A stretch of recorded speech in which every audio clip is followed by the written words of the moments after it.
মার্কিন president Joe Biden ক্যান্সারে আক্রান্ত হয়েছেন এমন তথ্য জানিয়েছে ABC news, CBS news, sky news সহ বিভিন্ন আন্তর্জাতিক গণমাধ্যম। তিনি প্রোস্টেট ক্যান্সারে আক্রান্ত বলে নিশ্চিত করা হয়। তার এই ক্যান্সার ইতোমধ্যে তার হাড়ে ছড়িয়ে পড়েছে বলে নিশ্চিত করে বাইডেন কার্যালয়। সংবাদে আরও বলা হয়, গত সপ্তাহে ৮২ বছর বয়সী বাইডেন প্রস্রাবজনিত উপসর্গ নিয়ে চিকিৎসকের শরণাপন্ন হন। এরপর শুক্রবার তার প্রোস্টেট ক্যান্সার ধরা পড়ে। চিকিৎসকরা জানান, বাইডেনের শনাক্ত হওয়া ক্যান্সার বেশ আগ্রাসী ধরনের। তার গ্লিসন স্কোর 10-এর মধ্যে নয়। যুক্তরাজ্যের বৃহত্তম ক্যান্সার গবেষণা ও তহবিল সংস্থা ক্যান্সার রিসার্চ ইউকের মতে এ ধরনের ক্যান্সার উচ্চ গ্রেড হিসেবে বিবেচিত হয়।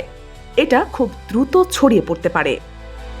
ক্যান্সার শনাক্তের খবর ছড়িয়ে পড়ার পর নিজ দল ডেমোক্রেটিক পার্টি ও ক্ষমতাসীন দল রিপাবলিকান পার্টির পক্ষ থেকে সমর্থন ও সহানুভূতি পাচ্ছেন বাইডেন।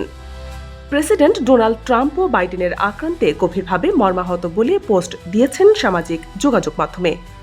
উল্লেখ্য, বাইডেনের বড় ছেলে বাও বাইডেন 2015 সালে মস্তিষ্কের ক্যান্সারে মারা যান। এরপর 2019 সাল থেকে বাইডেন নিজেও ক্যান্সার আক্রান্ত মানুষের জন্য কাজ শুরু করেন।